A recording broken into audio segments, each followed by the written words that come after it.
Baik Ibu Bapak yang dimuliakan Allah Subhanahu wa taala, alhamdulillah guru kita sudah bergabung karena waktu sudah juga menunjukkan pukul 8. Bapak Ibu, mari sama-sama kita mungkin memulai kajian kita pada pagi hari ini. Bismillahirrahmanirrahim.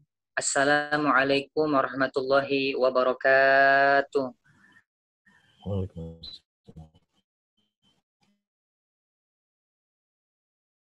Hamdan wa syukran lillah, amma ba'd. Bapak Ibu yang insya Allah selalu dimuliakan dan kita panjatkan kepada Allah Subhanahu wa taala yang tiada henti-hentinya, salawat dan salam semoga tercurah limpah kepada uswatun hasanah kita, suri tauladan kita, panutan kita, Nabi kita Muhammad Sallallahu Alaihi Wasallam beserta para keluarganya, para sahabatnya, para tabiin, dan insya Allah kepada kita selaku pengikutnya ila yaumil qiyamah. Amin ya rabbal alamin.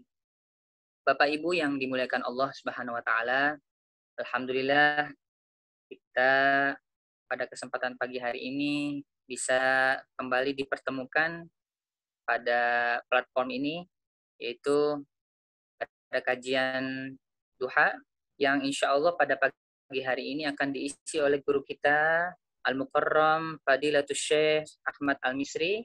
Alhamdulillah beliau telah bergabung bersama kita. Beliau nanti menyampaikan materi atau tema kajian dengan tema bahagia dengan rasa syukur di tengah musibah. Para Bapak Ibu yang dimuliakan Allah, sebelum kita memulai kajian kita, mari sama-sama kita membaca umul kitab atau suratul Fatihah ala hadhihi niyah wa likulli niyatin shalihah bi barakati suratil Fatihah. A'udzu billahi minasyaitonir rajim. Bismillahirrahmanirrahim. Alhamdulillahirabbil alamin arrahmanir rahim maliki yaumiddin iyyaka na'budu wa iyyaka nasta'in ihdinas siratal mustaqim siratal ladzina an'amta 'alaihim ghairil maghdubi 'alaihim waladdallin amin. Mudah-mudahan Allah Subhanahu wa taala memberkahi kita pada kesempatan pagi hari yang mulia ini. Kepada guru kita Al-Mukarram Fadilatul Syekh Ahmad Al-Misri dengan tema bahagia dengan rasa syukur di tengah musibah, kami persilahkan. Tafadhol ya Syekh.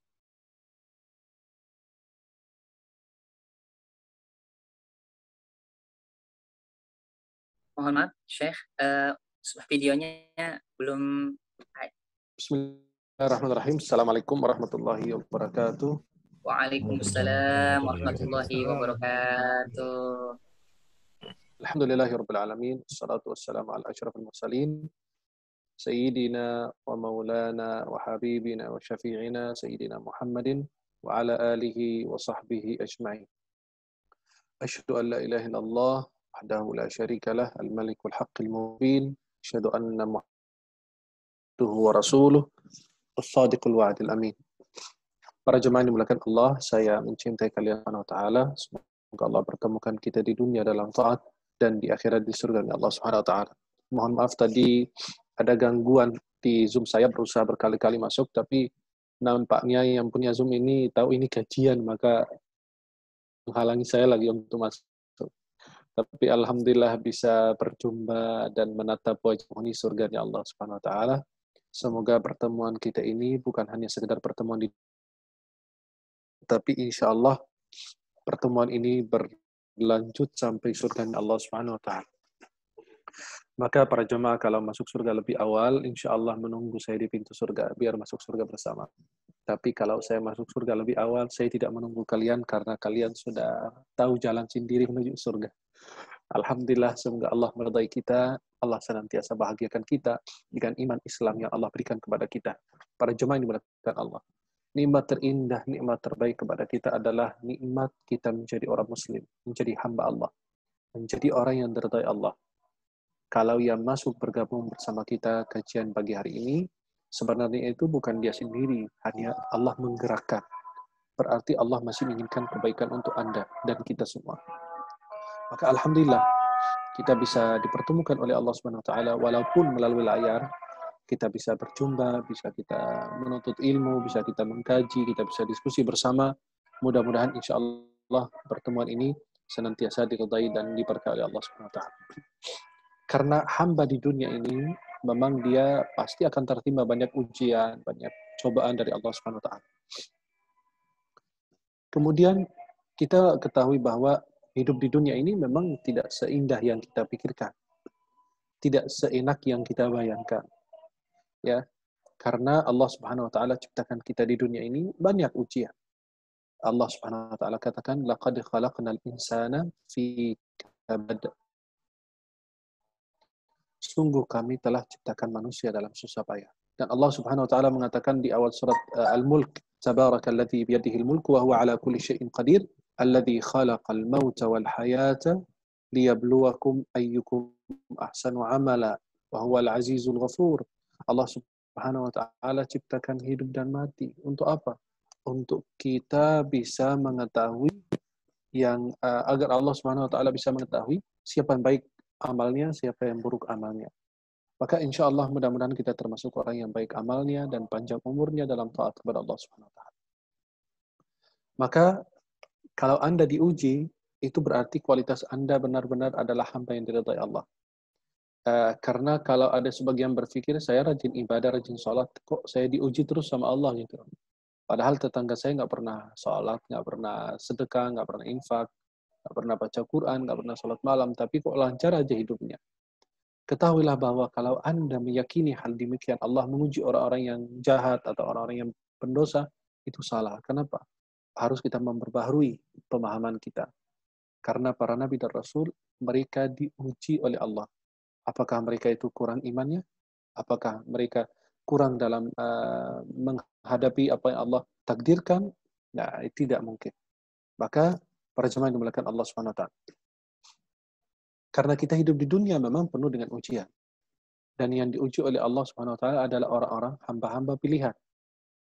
Kalau antum perhatikan orang yang diuji, itu bukan orang sembarangan. Pasti adalah orang-orang pilihan dari Allah SWT. Seperti anak kita, kelas 2, mau naik kelas 3. Apa yang harus terjadi agar anak itu naik level, naik kelas? Harus diuji dulu. Maka ini ujian fungsinya bagi orang mukmin itu hanya 2. Bagi orang beriman. Kalau musibah atau bencana turun, beda antara orang muslim dan orang kafir. Kalau orang muslim, itu ada 2 fungsinya. Pertama, Allah mengangkat derajatnya, seperti anak kita yang naik level, naik kelas. Kalau diuji, masuk kelas 2, diuji, naik kelas 3, diuji lagi, naik kelas 4, dan seterusnya. Yang kedua, Allah hapus dosa kita. Sehingga Nabi SAW mengatakan, duri yang kita injak, itu menjadi penghapus dosa bagi kita. Ya. Kemudian, sampai orang-orang kalau kita lihat di akhir hayatnya, itu orang luar biasa, dipersulit di akhir hayat. Rohnya susah keluar, itu sampai orang mengalami sakaratul maut yang luar biasa. Sampai di masyarakat kita bilang, panggil anaknya, atau diikhlaskan biar cepat pulang gitu ya. Itu sebenarnya nggak ada kaitannya. Itu kaitannya dengan apa? Dengan waktu yang ditentukan Allah. Belum tiba. Belum tiba waktu dia akan menghadap Allah SWT. Maka ketika pada saat dia bersulit di akhir hayat atau di sakaratul maut, jangan salah paham. Kenapa? Berarti Allah membebani dia di akhir hayat atau memberikan ujian yang berat agar dia nanti menghadap Allah SWT tidak memiliki dosa sedikit pun. Nah, itu kehendak Allah SWT. Biar ketika menghadap Allah nggak ada dosa. Kemudian para jemaah mengatakan Allah SWT. Nah, itu fungsi ujian bagi orang mukmin itu 2. Yang pertama, Allah angkat derajat. Yang kedua, Allah hapus dosa. Kalau bencana itu turun kepada orang kafir, berarti Allah musnahkan. Begitu dijelaskan oleh para ulama. Maka ketika manusia itu tertimpa musibah, itu keadaan kita bermacam-macam. Ada yang gelisah, ada yang sabar, ada yang ridha, ada yang bersyukur. Ya, maka Imam Ibnul Qayyim rahimahullah ta'ala, beliau salah satu ulama yang terkenal, itu beliau wafat tahun 751 Hijriah. Beliau mengatakan apa? Musibah yang menimpa diri hamba itu, ya, apakah itu meninggalnya orang-orang yang dia cintai, atau kehilangan harta, atau sakitnya, atau dan lain sebagainya. Maka seorang hamba itu memiliki 4 tingkatan. Yang pertama, maqamul ajiz. Dia merasa lemah, ya. Ya, itu orang-orang yang lemah, langsung dia gelisah, langsung dia mengadu, langsung dia banyak ucapan-ucapan yang tidak pantas, dan dia murka dengan apa yang menimpa dirinya. Dan ini tidak dilakukan kecuali sedikit orang yang tidak punya akal dan tidak punya agama. Ketika dia tertimpa musibah, kenapa saya, dan seterusnya. Itu biasanya orang-orang yang kurang akal, artinya tidak memahami kehidupan di dunia. Yang kedua, tidak memahami agamanya. Yang kedua, maqamus sabr. Yang kedua itu adalah orang yang sabar. Ya, bersabar itu mungkin karena dia malu, atau bersabar karena itu memang karena Allah. Ya, bisa terjadi orang sabar itu kadang-kadang gini, orang kakinya keinjak, gak berani ngomong, diam aja gitu. Orang yang tertimpa musibah, malu dia nangis, malu dia begini. Maka itu ada yang benar-benar sabar karena Allah, memang karena perintah dan lain, dan ada yang sabar karena memang malu gitu dilihat orang. Contoh, kalau ada yang dihujat, ada yang dicaci maki, ada yang diapa, nah, itu orang tersebut kadang-kadang dia nggak berani ngomong, bukan apa? Ya karena malu gitu, malu dilihat orang dan lain sebagainya. Nah, kemudian makam ketiga adalah makam ridha. Dia ridha, itu tingkatan lebih tinggi daripada sabar. Ya, itu makam ridha. Artinya apa? Dia tertimpa musibah, tapi dia masih ridha. Subhanallah. Kemudian tingkatan yang paling tertinggi adalah apa? Makam syukri. Dia bersyukur di tengah-tengah musibah. Ya, dan itu tingkatan lebih tinggi daripada ridha. Dia memandang musibah yang menimpa dirinya itu adalah nikmat. Ya, lalu dia memuji Allah Subhanahu wa taala. Bayangkan, ada yang murka, yang pertama adalah yang murka, yang kedua adalah orang yang sabar, yang ketiga adalah orang yang ridha, yang keempat dan tingkatan tertinggi adalah orang yang bersyukur. Maka bersyukur itu tingkatan paling tertinggi. Bersyukur di tengah-tengah musibah. Coba kalau kita perhatikan, Sayyidina Umar bin Khattab radhiyallahu anhu, kalau beliau tertimpa musibah, kalau kita biasa kalau tertimpa musibah bilang inna lillahi wa inna ilaihi raji'un, kita berdoa dan lain sebagainya. Kalau Sayyidina Umar beda. Beliau kalau tertimpa musibah, beliau selalu mengutarakan apa? Alhamdulillahi ala annaha, alhamdulillah. Beliau malah memuji Allah, bersyukur kepada Allah SWT. Nah, ketika ditanya, Anda ini tertimpa musibah, bukan dapat nikmat. Anda ini bukan dapat harta, Anda bukan dapat jabatan. Tidak. Anda ini dapat musibah. Kata Sayyidina Umar apa? Alhamdulillahi ala annaha lam takun fi dini. Segala puji bagi Allah SWT bahwasannya musibah yang menimpa diri saya ini bukan musibah dalam urusan agamaku. Bayangkan para jemaah.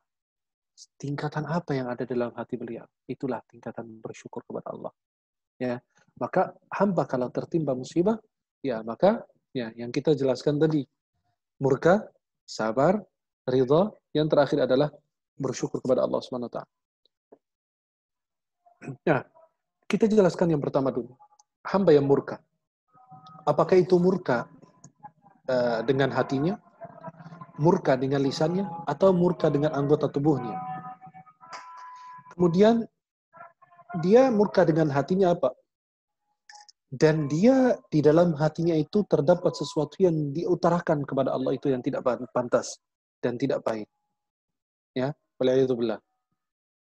Ya, dan dia merasa bahwa Allah menzalimi dia dengan musibah tersebut. Seperti yang saya bilang, kenapa saya bukan fulan? Kenapa ini dan seterusnya. Kemudian murka dengan lisan. Dia selalu mengutarakan kalimat-kalimat, mencela hari, tuh ini hari ini buruk, coba kalau saya enggak ini gimana? Enggak terjadi demikian dan seterusnya. Coba kalau anakku enggak keluar dari rumah, kan enggak ketabrak mobil. Dan akhirnya dia murka. Hari ini memang hari apa? Akhirnya dia murka dengan hati, murka dengan lisannya, murka dengan anggota tubuhnya, menampar wajahnya atau merobek bajunya. Artinya yang diutarakan dulu oleh Rasulullah itu yang kebiasaan orang-orang jahiliyah ketika mendapatkan musibah. Dan ini benar-benar menghalangi Anda mendapatkan pahala dan malah dapat musibah. Ya. Kemudian yang kedua, bersabar terhadap maksiat, musibah yang menimpa dirinya. Bersabar itu adalah menahan lisan daripada mengadu dan hati daripada gelisah. Ya. Kemudian dan dia benci musibah tersebut, dia tidak suka. Ya. Dan dia lebih senang kalau itu tidak terjadi, tetapi dia bersabar, berusaha, ya. Tapi dia tidak murka kepada Allah dengan lisan atau anggota tubuhnya atau dalam hatinya, tetapi sabar dengan terpaksa. Seperti orang kalau kita bilang dia menerima dengan terpaksa. Itulah dia menerima dengan terpaksa yang disebut sabar dengan terpaksa. Kemudian yang ketiga, ridha dengan apa yang menimpa dirinya. Dengan lapang dada dia menerima, ya. Dia menerima benar-benar seperti tidak terjadi apa-apa kepada dia. Dia menerima musibah, kehilangan harta, kehilangan nyawa anaknya atau orang-orang yang dia cintai. Tetapi dia ridha, dia nggak ada masalah bagi dia. Maka orang tersebut itu tingkatan yang ketiga. Kemudian tingkatan terakhir itu adalah bersyukur kepada Allah Subhanahu wa taala. Apabila Rasulullah SAW melihat sesuatu yang tidak disukai, ya, Nabi SAW kana idza ra'a ma yakrah. Apabila Nabi melihat sesuatu yang tidak disukai, Nabi bilang apa? Alhamdulillahi ala kulli hal. Segala puji bagi Allah Subhanahu wa taala dalam segala keadaan. Maka inilah, ya, bersyukur dia mendapatkan musibah bahwa itu pasti terbaik dari Allah Subhanahu wa taala untuk dirinya, dan dia berusaha benar-benar untuk berdoa kepada Allah Subhanahu wa taala agar diberikan pahala dalam musibah menimpa dirinya. Nah, apa yang dianjurkan bagi orang-orang yang mendapatkan musibah? Bagi kita pertama adalah kita bersabar. Sabar itu wajib. Sabar itu separuh daripada iman. Ya, al-imanu nisfan, kata Imam Ibnul Qayyim yang tadi saya jelaskan, wafat 751 Hijriah. Beliau mengatakan sabar itu wajib menurut sepakat ulama dan umat Nabi Muhammad SAW bahwa itu separuh iman. Iman itu dibagi dua. Separuhnya sabar dan separuhnya syukur. Karena hamba itu antara dua. Dia bersabar atau dia bersyukur. Ya.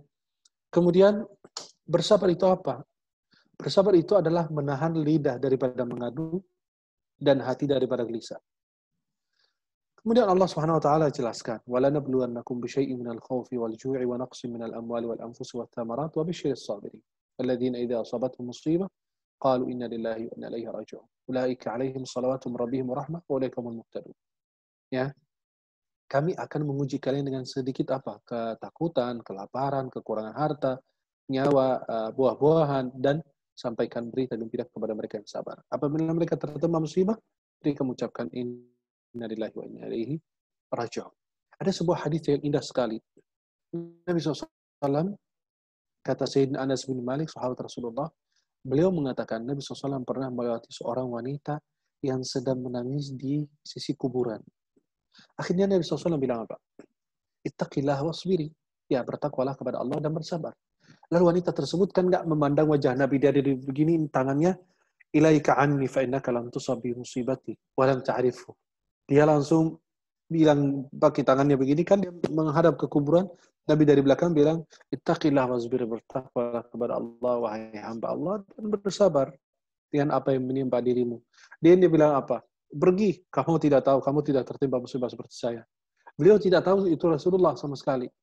Lalu diberitahukan oleh para sahabat, innahu Nabi SAW.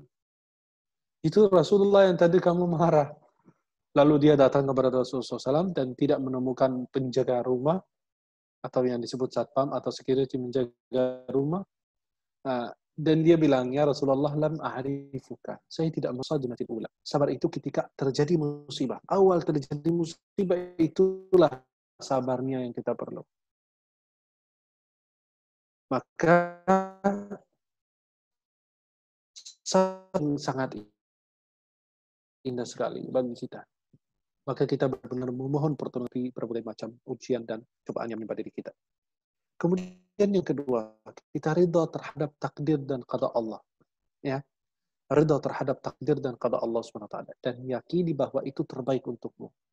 Beberapa tahun yang lalu, atau mungkin nggak setahun lebih lah gitu ya, itu ada pesawat Lion Air yang jatuh. Tiba-tiba ada salah satu karyawan yang mau keluar kota, beliau itu kerja. Akhirnya ya memang karena telat, tapi telatnya itu dia marah, kesal di dalam dirinya. Kok saya bisa ketinggalan pesawat? Ternyata Allah ingin menyelamatkan dia. Awalnya dia murka, tetapi ternyata di balik itu ada hikmah Allah Subhanahu wa taala yang Allah sendiri Maha mengetahuinya. Maka kalau kita benar-benar sabar dan kita bisa tahu apa yang terjadi di masa depan, pasti kita akan menerima kenyataan saat ini. Dan ketika dalam hadis yang disebut oleh para ulama, hadis Jibril, Rasulullah SAW ditanya oleh Jibril, anil iman, kan ditanya tentang Islam, tentang iman, tentang hari kiamat, ihsan, kemudian tentang hari kiamat.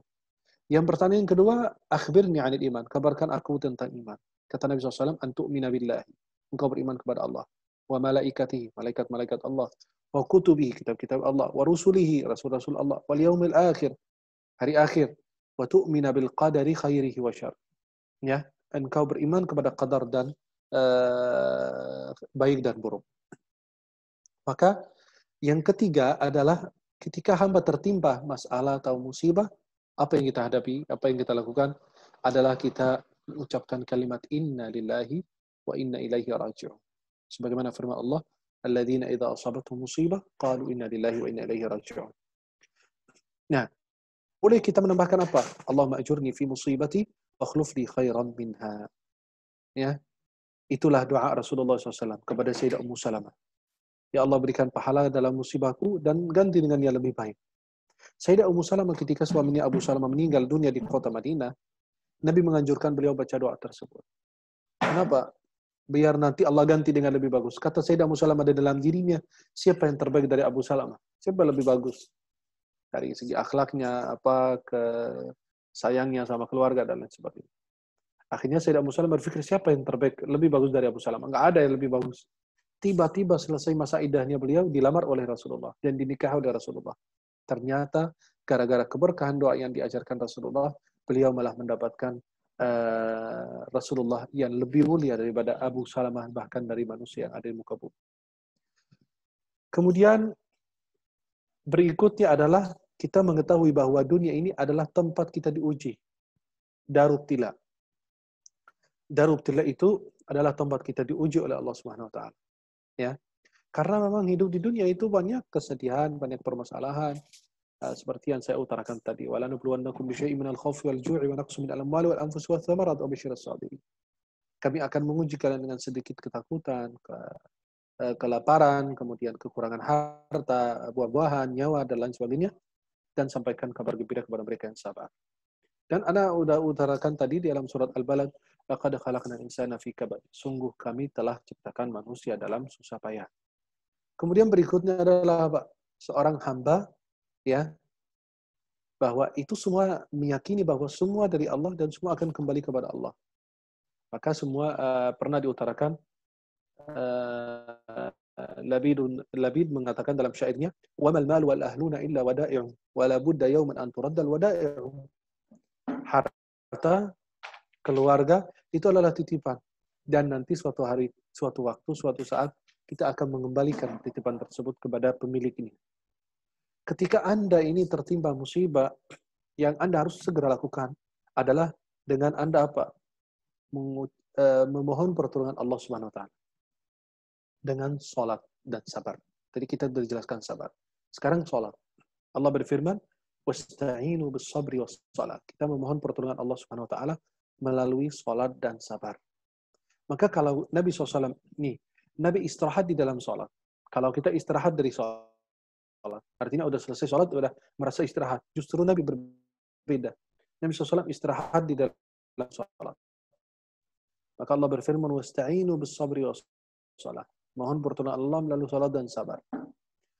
Dan Nabi SAW kana idza hazabahu amr salat. Nabi SAW apabila tertimpa masalah, musibah, kesulitan, Rasulullah SAW langsung salat sallallahu alaihi wasallam. Dan ini adalah kondisi seorang mukmin yang jujur dalam imannya. Pada saat itu, saat dalam kesulitan, dia tidak ingat selain Allah. Dia ingat Allah karena dia mengetahui bahwa kunci kemudahan atau Allah kasih kemudahan, keberkahan untuknya, dan Allah Subhanahu wa taala akan kasih jalan keluar, pasti Allah sendiri yang pegang. Maka kita minta kepada yang pemegang. Seperti ini. Kalau syaitan ini, kalau kita perhatikan, seperti kita selalu bersama syaitan bertentangan terus. Iya, dia mengajak kita kepada maksiat, kita malah berusaha menjauhi. Ya. Kalau kita memohon kepada Allah Subhanahu wa taala, itu lebih terbaik. Maka digambarkan dalam seperti ini, cerita seperti ini. Kita melewati sebuah rumah. dan di depan rumah tersebut ada seekor anjing yang membahayakan kita, dan kita tidak bisa melintas di depan rumah tersebut, dan tidak ada jalan lain, hanya lewat situ aja. Ketika melewat, ya anjing itu mengejar kita. Maka kalau Anda melempar dengan batu, malah jadi galak. Apa yang Anda lakukan? Jangan Anda mengejar anjing. Apa yang Anda lakukan adalah memanggil tuan rumah yang punya rumah tersebut, Pak, tolong bantuin saya mau lewat gitu. Tolong jagain anjing ini gitu. Itulah gambarannya. Walillahil matsalul a'la. Itu sama dengan Allah. Maka kalau Anda berebut dengan anjing, ya, berantem sama anjing itu adalah syaitan, itu tidak pantas. Karena kita tidak mampu. Tapi kalau kita panggil tuannya adalah Allah Jalla Jalaluh yang menciptakannya, maka insya Allah Allah akan menghindari kita. Maka ketika kita mulai baca Quran, mulai sholat, kita baca A'udzu billahi minasyaitonir rajim. Aku berlindung kepadamu ya Allah. Artinya berlindung kepada kekuatan yang maha kuasa dari godaan syaitan yang terkutuk. Maka coba para jemaah yang dimuliakan Allah. Seorang muslim harusnya begitu. Ya. Ibnu Abbas radhiyallahu anhuma dikabarkan salah satu saudara beliau wafat. Kemudian beliau mengucapkan inna lillahi wa inna ilaihi raji'un. Kemudian beliau salat 2 rakaat dan panjang 2 rakaat tersebut. Kemudian beliau berdiri mengatakan wasta'inu bis sabri was salat. Memohon pertolongan Allah melalui salat dan sabar. Kemudian ketika antum mengetahui bahwa benar-benar antum ini tertimpa musibah, antum harus ingat ya, ketika antum bersyukur ingat betapa besar pahalanya. Seperti Rasulullah SAW mengatakan, kalau Allah menguji orang dengan matanya, artinya apa? Dia sampai tidak bisa melihat di dunia atau diambil penglihatannya oleh Allah SWT. Kata Nabi, kalau dia sabar, Allah tidak memberikan pahala atau balasan, melainkan surganya Allah SWT. Maka kalau kita benar-benar mengetahui bahwa orang yang sabar itu akan diberi pahala tanpa batas, pasti kita akan senang. Ya, seperti seorang hamba. Kalau anaknya meninggal, Allah bertanya kepada malaikat, qabattum walada abdi, kalian sudah mencabut nyawa hamba, anak hamba? Iya ya Allah. Qabattum thamarata fuadi, kalian sudah mencabut buah hatinya? Iya ya Allah. Kemudian Allah Subhanahu wa taala bertanya dan Allah lebih mengetahui Subhanahu wa taala. Apa yang dikatakan? Madza qala abdi? Apa yang dia utarakan oleh hambaku? Kata malaikat, ya Allah hamadaka wastarja. Ya Allah, dialah memujimu. Alhamdulillah. Wastarja, mengucapkan istirja. Inna lillahi wa inna ilaihi raji'un. Apa kata Allah? Ibnu li'abdi baitan fil jannah wa samuhu baitul hamd. Bangunlah rumah untuk hambaku di dalam surga dan dinamakan dengan baitul hamd, rumah alhamd atau rumah pujian. Coba bayangkan. Kalau kita sabar benar-benar luar biasa tanpa batas. Pahala dari Allah SWT. Apalagi di tengah-tengah musibah seperti ini kita bersyukur. Ya mungkin itu terbaik buat kita. Banyak juga kita mendapatkan pelajaran. Banyak malah dekat dengan keluarga. Banyak hal-hal yang kita lakukan yang sebelumnya kita tidak pernah lakukan. Maka Allah SWT berfirman, innama yuwaffas sabiruna ajrahum bighairi hisab. Sesungguhnya orang yang sabar itu akan diberi pahala tanpa batas. Kemudian orang yang sabar itu apa? Orang yang bersyukur dan sabar ketika musibah, itu dia akan bersama Allah SWT. Dan bersama Allah itu khusus pilihan. Innallaha ma'as sabirin. Sesungguhnya Allah beserta orang-orang yang sabar. Kemudian para jemaah yang dimuliakan Allah. Bukan hanya sekedar itu saja. Allah Subhanahu wa taala akan mencintai hamba tersebut. Ya. Akan mencintai hamba tersebut. Maka Allah Subhanahu wa taala berfirman, wallahu yuhibbus sabirin. Allah Jalla Jalaluhu mencintai orang-orang yang sabar. Kalau antum ini tertimpa musibah, antum bersyukur, antum bersabar, antum ridha, insya Allah antum dihapus dosanya. Ya, maka Rasulullah wal mu'minah fi nafsihi wa waladihi wa malihi hatta yalqa Allah Ta'ala wa ma alaihi khti'ah. Bala itu, ujian itu terus menimpa seorang hamba yang mukmin dan mukminah di dalam dirinya, anaknya, hartanya, sehingga dia berjumpa dengan Allah Subhanahu wa taala, wa ma alaihi khati'ah. Dia tidak punya dosa sama sekali. Kemudian dia mendapatkan apa? Rahmat dari Allah, hidayah dari Allah. Maka Allah katakan, ulaika alaihim salawatum min rabbihim wa rahmah. Mereka mendapatkan rahmah dari Allah Subhanahu wa taala. Maka para jemaah yang dimuliakan Allah Subhanahu wa taala, pada saat-saat ini benar-benar kita dianjurkan untuk banyak, ya, sampai banyak harus bersyukur, banyak bersabar dan lain. Kemudian para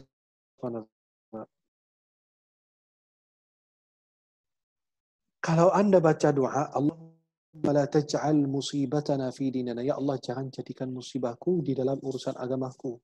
Ya. Dan sebagian orang bilang apa? Loh, kalau saya bersyukur atas musibah saya, ya, apakah musibah saya ini ketika saya bersyukur, kan dalam nikmat kalau kita bersyukur ditambahkan. Ada yang bilang, lah, kalau saya bersyukur atas musibah, nanti khawatir ditambahkan lagi. Ya. Itu salah. Ya. Itu sama sekali tidak. Nah, ini yang dimaksud syukrun ni'mah. Kita bersyukur kepada Allah Subhanahu wa taala ketika mendapatkan nikmat, ya. Bukan ketika kita bersyukur ketika mendapatkan nikmat malah ditambahkan. Tapi ketika bersyukur kepada kita kepada Allah Subhanahu wa taala ketika kita mendapatkan musibah, jangan berpikir bahwa akan ditambahkan musibah lagi, tidak. Malah Allah Subhanahu wa taala angkat derajat Anda karena kita udah jelaskan. Ada yang murka, ada yang sabar, ada yang ridha, ada yang bersyukur. Nah, itu bersyukur itu tingkatan tertinggi apa? Dia alhamdulillah bersyukur semua yang datang dari Allah itu terbaik. Maka Allah Subhanahu wa taala akan menghilangkan kesusahan dan Allah menggantikan kemudahan. Dan ketika memang mendapatkan kesulitan, banyak membaca surat Al-Insyirah, Alam Nashrah Laka Sadrak. Ketika kita dalam kesulitan, ya baca Alam Nashrah Laka Sadrak, insyaallah Allah Subhanahu wa taala akan berikan jalan keluar dari setiap kesulitan yang kita hadapi. Bagaimana Anda mau disebut hamba bersyukur? Ketahuilah bahwa hamba yang bersyukur itu sangat sedikit sekali. Bukan saya yang mengutarakan, Allah yang mengatakan dalam Al-Quran. Wa qalilum min ibadiyasy syakur. Sangat sedikit hamba-hamba Allah yang bersyukur. Sangat sedikit sekali. Ya. Hamba-hamba yang bersyukur itu sangat sedikit. Maka Allah mengutarakan di dalam Al-Quran, Allah katakan, wa qalilum min ibadiyasy syakur. Sangat sedikit hamba-hambaku yang bersyukur kepada aku, kata Allah SWT. Berarti ketahuilah bahwa orang yang bersyukur itu sedikit. Dan kalau Anda mau disebut bersyukur, sebagian orang kalau ini mendapatkan nikmat, kadang-kadang malah sibuk dengan nikmat. Sampai lupa sama beri nikmat. Kemudian para jemaah dimuliakan Allah SWT. Ketika bersyukur itu apa? Memuji Allah Subhanahu wa taala atas semua pemberiannya. Yang nampak baik bagi orang maupun tidak. Maka kalau Anda mau sebut sebagai hamba yang bersyukur, itu ada 3 syarat yang harus dipenuhi. Yang pertama, memuji Allah Subhanahu wa taala dengan lisan. Alhamdulillah. Alhamdulillahi ala kulli hal. Seperti Nabi SAW, apabila dapat sesuatu yang tidak disukai, Nabi mengucapkan Alhamdulillah ala kulli hal. Segala puji bagi Allah dalam segala keadaan. Mau dalam keadaan apapun, tetap beliau bersyukur, memuji Allah. Itu yang pertama. Memuji Allah dengan lisan. Yang kedua, mengakui di dalam hati bahwa semua pemberian Allah itu, semua yang dia dapat itu dari Allah. Maka dia tidak bisa berlepas dari itu semua. Dia tidak bisa kemana-mana. Kemudian yang ketiga, harus dia mengakui di dalam dirinya bahwa semua yang dia dapat itu harus gunakan dalam hal yang diridhai Allah Subhanahu wa taala. Sebagian orang kalau dapat jabatan, dapat harta, dapat apa, itu dia salah gunakan. Maka harusnya kita sebagai hamba Allah Subhanahu wa taala yang benar-benar sangat bersyukur kepada Allah Jalla Jalaluhu, kita harus pertama memuji Allah dengan lisan, kedua mengakui dalam hati itu dari Allah, yang ketiga harus menggunakan sesuatu itu dalam hal yang diridhai oleh Allah Subhanahu wa taala. Maka para jemaah yang dimuliakan Allah Subhanahu wa taala, ketahuilah bahwa keadaan kita pada saat ini memang sangat membuat kita resah, membuat kita gelisah sebagian orang, dan membuat sebagian orang itu merasakan kesulitan untuk mencari rezeki, tapi kita harus bersyukur bahwa pada saat di tengah-tengah pandemi ini, di tengah-tengah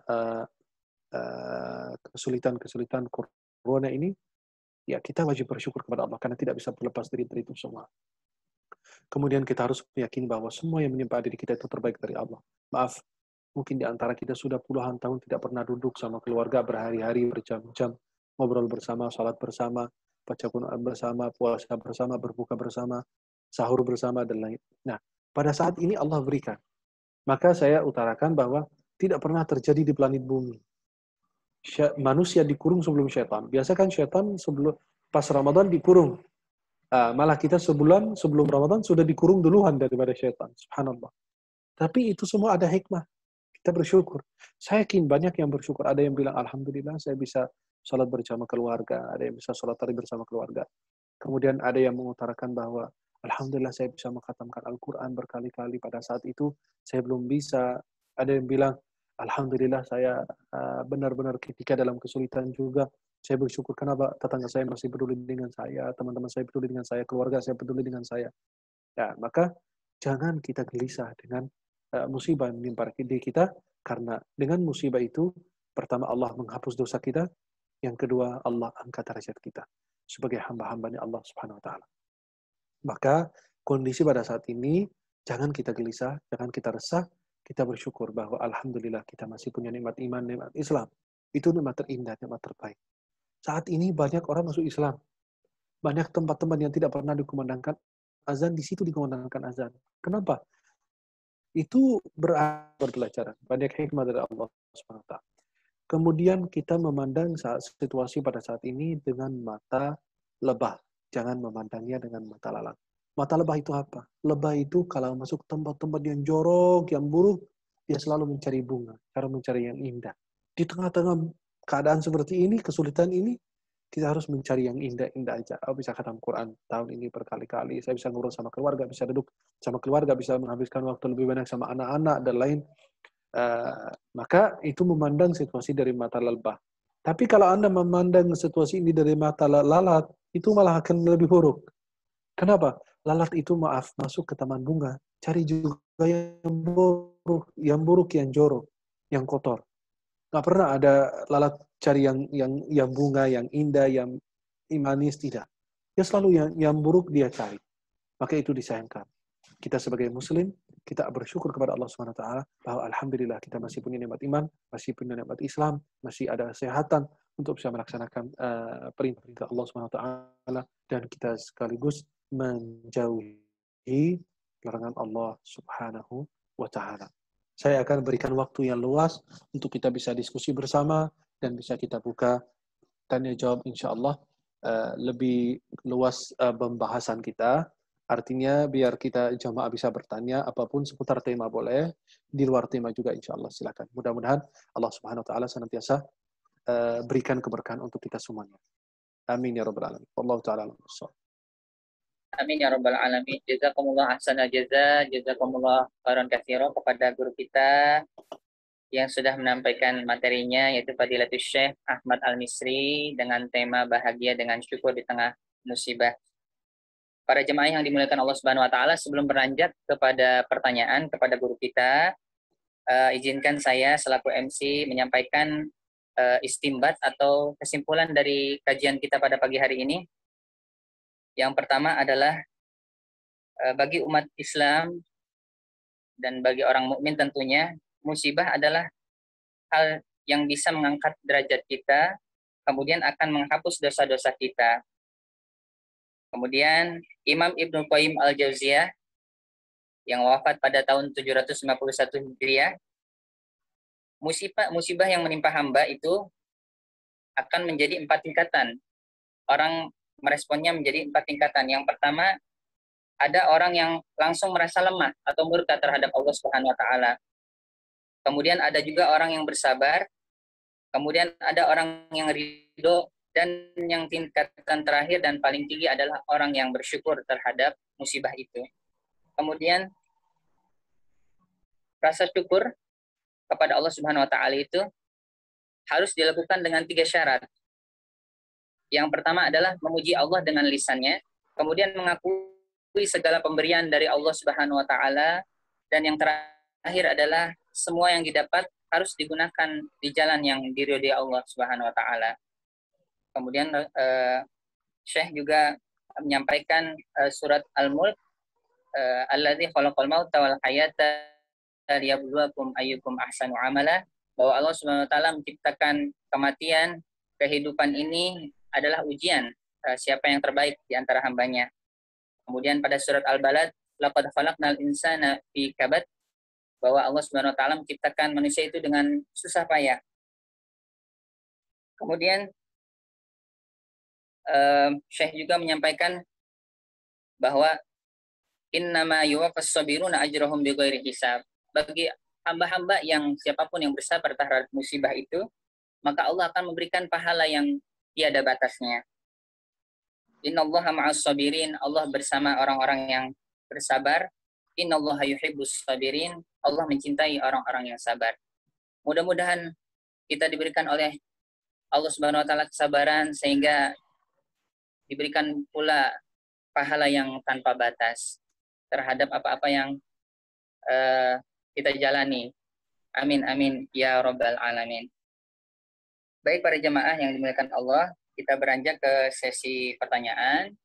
Pertanyaan pertama datang dari Bapak Prakoso, menanyakan kepada guru kita,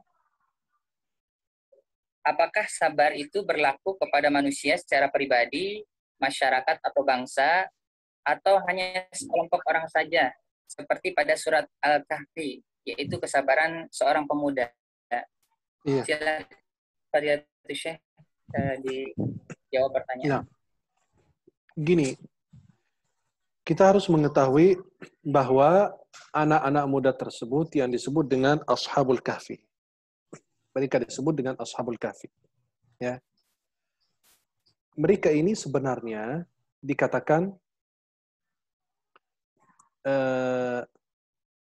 mereka itu pengikut agama Nabi Isa alaihissalam. Ya. Ya. Itu mereka pengikut anak-anak muda tersebut, pemuda Ashabul Kahfi. Mereka adalah orang pengikut agama Nabi Isa alaihissalam.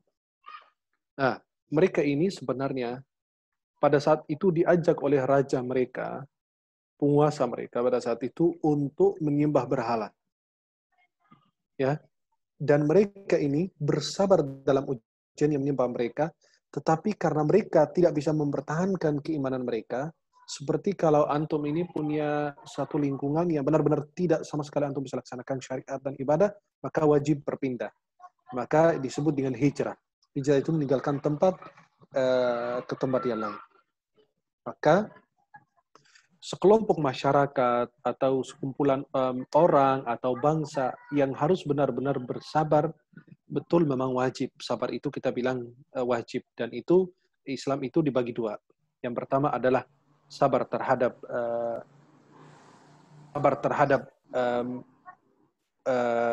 pertama itu adalah sabar. Separuh iman kita ini atau agama kita ini adalah sabar. Separuhnya lagi adalah kita bersyukur kepada Allah Subhanahu wa taala. Anak-anak muda sebenarnya ini mereka melarikan diri.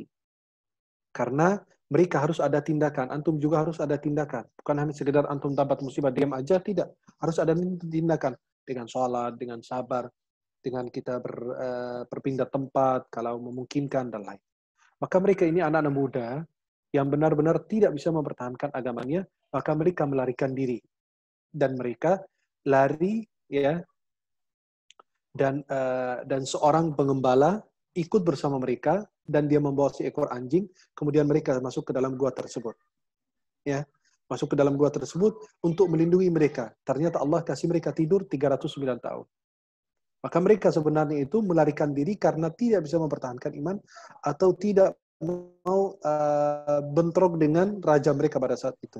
Ya, maka mereka itu bersabar memang, tapi harus ada tindakan.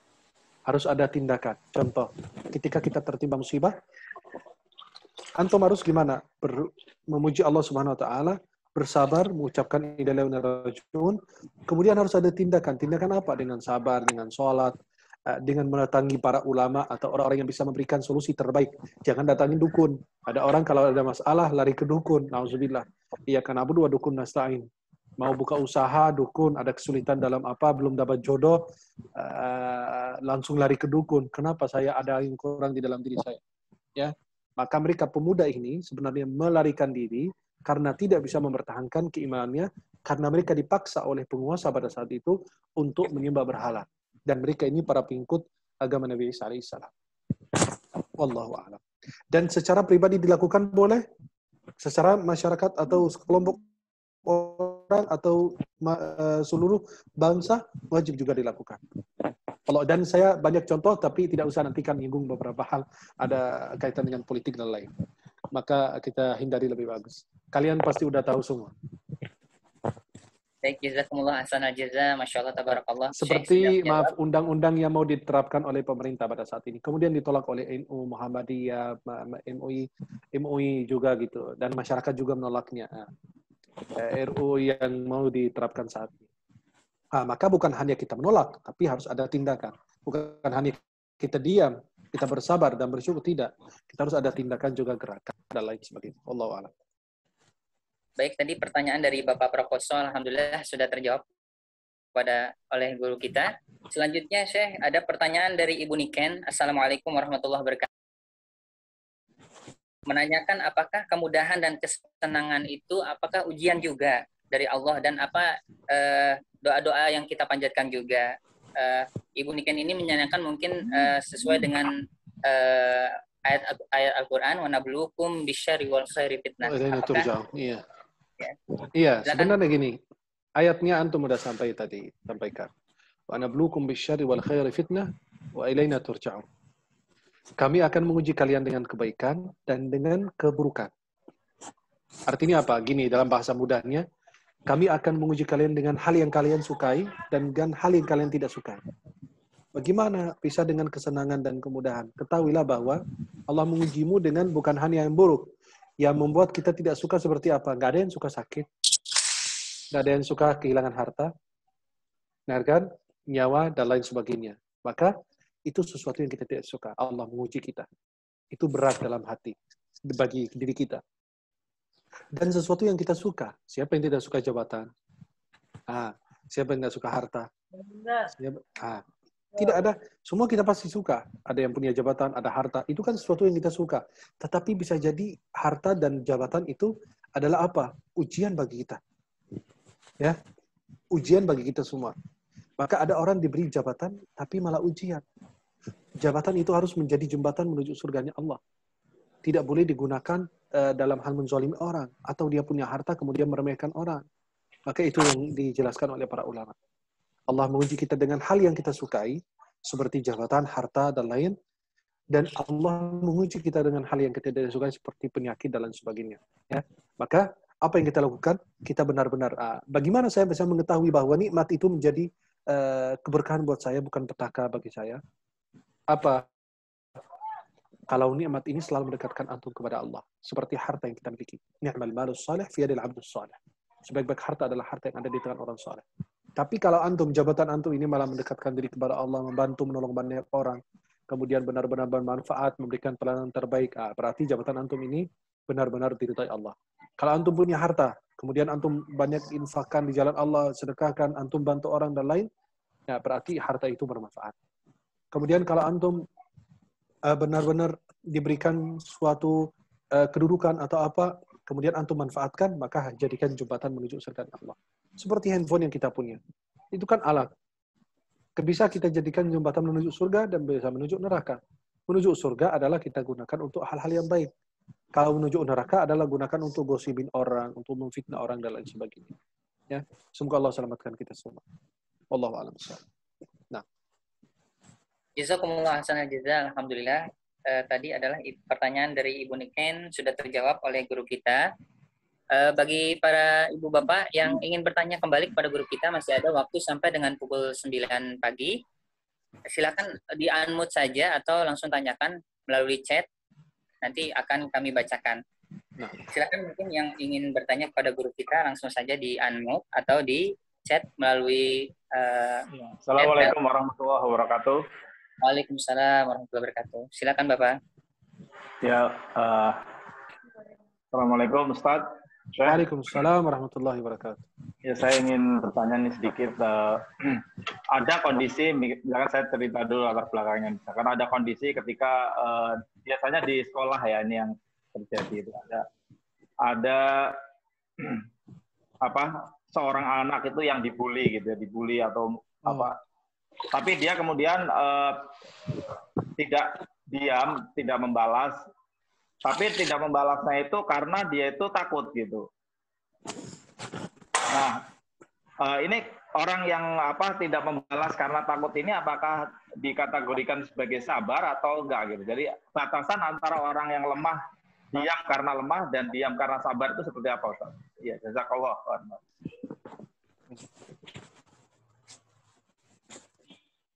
Amin wa jazakum barakallahu fiik.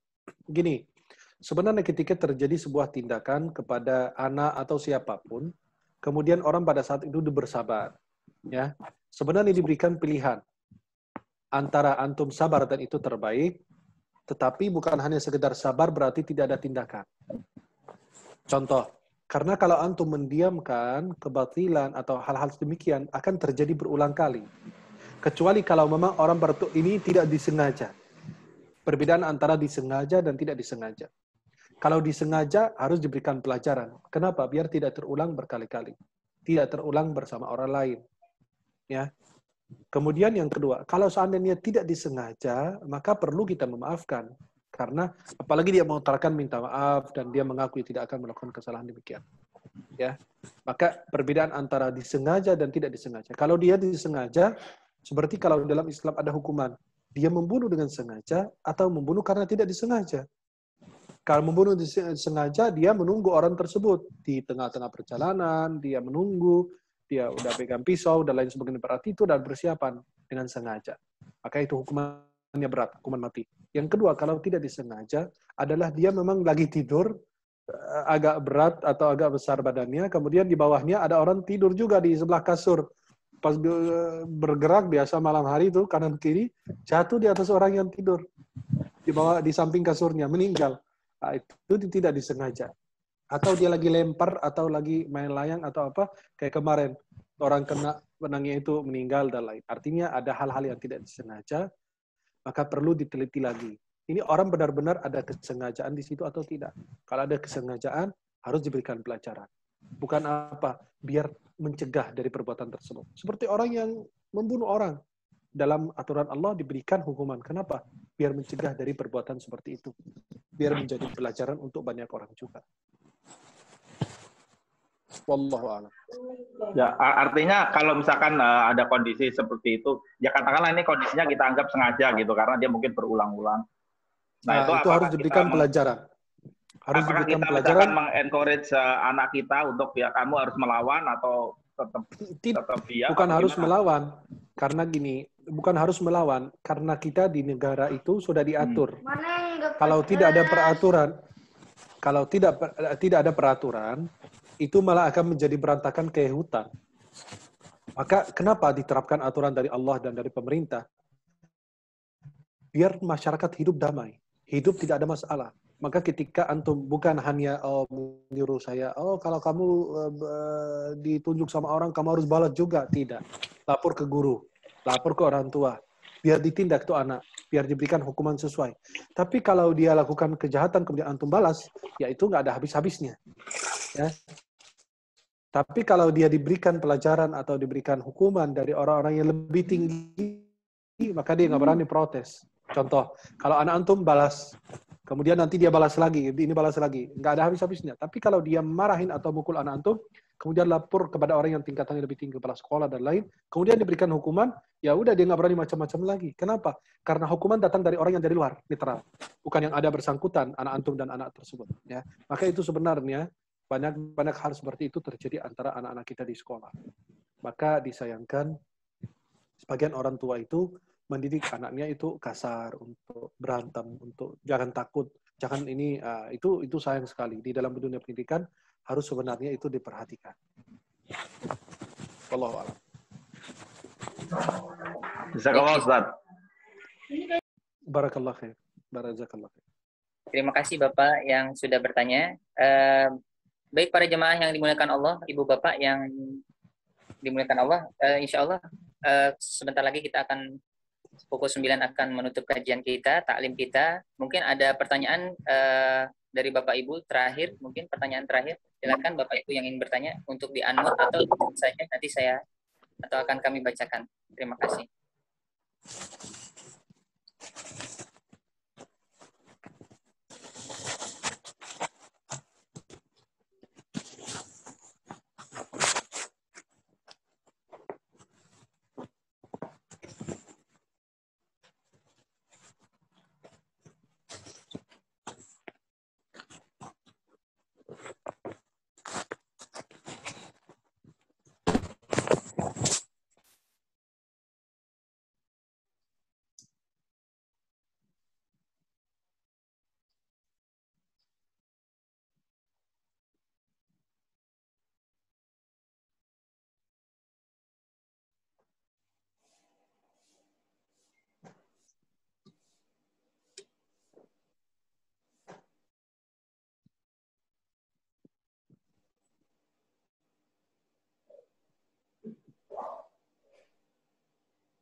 Baik, mohon maaf ada gangguan suara. Terakhir Syekh, ada pertanyaan dari Masjid Taman Guru Bintaro sendiri. Syekh ingin bertanya bagaimana kita tahu bahwa kebaikan yang diterima ternyata adalah ujian juga. Silakan Syekh. Nah, kita sudah jelaskan tadi bahwa Allah menguji kita dengan apa? Nikmat, sesuatu yang kita suka dan sesuatu yang tidak suka. Nah, maka kalau seandainya kebaikan yang antum terima itu sebagai ujian, ketahuilah bahwa semua pemberian Allah itu adalah ujian. Termasuk istri, anak, harta. Bahkan kadang-kadang menjadi apa? Menjadi petaka buat kita. Ya. Maka anak, istri, harta, dan jabatan itu bisa menjadi ujian. Kita sendiri yang membentuknya. Ya, artinya gini. Bagaimana kita bisa tahu kebaikan yang kita terima itu juga ternyata ujian. Bagaimana saya bisa ini mengontrolnya? Ini kita yang pegang remote-nya. Seperti TV. TV itu adalah anugerah. Kita yang pegang remote-nya. Kalau seandainya mau sesuatu yang baik, ya tinggal Anda ganti channel aja. Kalau Anda mau lihat kebatilan, lihat yang tidak baik, ya Anda bisa menggantikan. Artinya Anda yang mengontrol. Contoh, ada yang punya harta. Ada 2 orang punya harta. Tapi ini harta yang mengatur dia. Yang ini mengatur harta. Kan beda. Maka hidup di dunia ini, kita seperti orang yang nyetir mobil. Kita yang mengendalikan mobil, bukan mobil yang mengendalikan kita. Kalau kita mengendalikan mobil, kita mengatur mobil, insya Allah sampai dengan selamat. Tapi kalau sampai mobil yang meleset dari kita, sitiran tersebut ke kanan kiri, itu akan membahayakan diri kita. Maka semua yang Anda terima itu adalah ujian. Inna ja'alna ma'alal ardi zinatan laha. Innabluhum ayyuhum ahsanu amala. Sesungguhnya kami jadikan semua yang di atas permukaan bumi sebagai perhiasan. Perhiasan bagi kita, ujian bagi kita. Kenapa? Agar Allah mengetahui siapa yang paling baik amalnya. Ada yang diberi anak, banyak yang diberi anak, tapi ada yang diberi anak kemudian dididik dengan baik, ada yang diberi anak dididik dengan buruk, atau diabaikan, tidak dipedulikan. Ada yang dikasih harta kemudian mengelola dengan baik, ada yang tidak, dan seterusnya. Maka itu tergantung kepada diri kita sendiri. Ya. Semua yang kita dapat di dunia ini perhiasan, cobaan bagi kita. Kita sendiri yang mengelola. Ya. Wallahu a'lam bishawab. Alhamdulillahirabbil alamin, Syekh. Ada satu pertanyaan terakhir mungkin dari Ibu Amel Melinda terkait bagaimana kiat-kiat untuk bersabar dan selalu ingat dan istiqomah di jalan tersebut.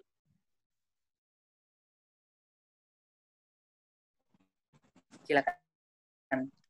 Ya, di dalam pembahasan kita bagi kita sebagai orang-orang yang hamba Allah Subhanahu wa taala yang bersyukur kepada Allah. Ya.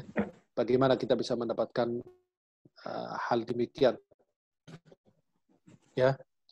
Ya, yang kita jelaskan tadi adalah pertama kita harus benar-benar mengetahui apa hakikat daripada sabar itu apa.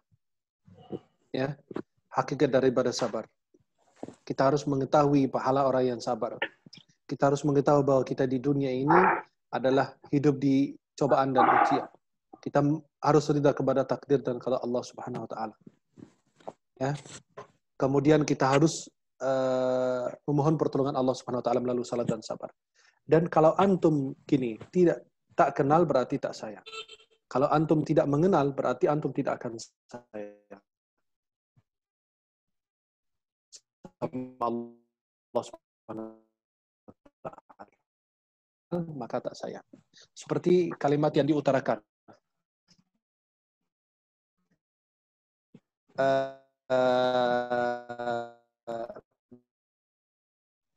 Barang siapa mengenal Rabb-nya, maka dia pasti akan mengenal dirinya. Mengenal Allah dulu kita sebagai hamba dan ciptaannya. Tapi kalau kita mengenal diri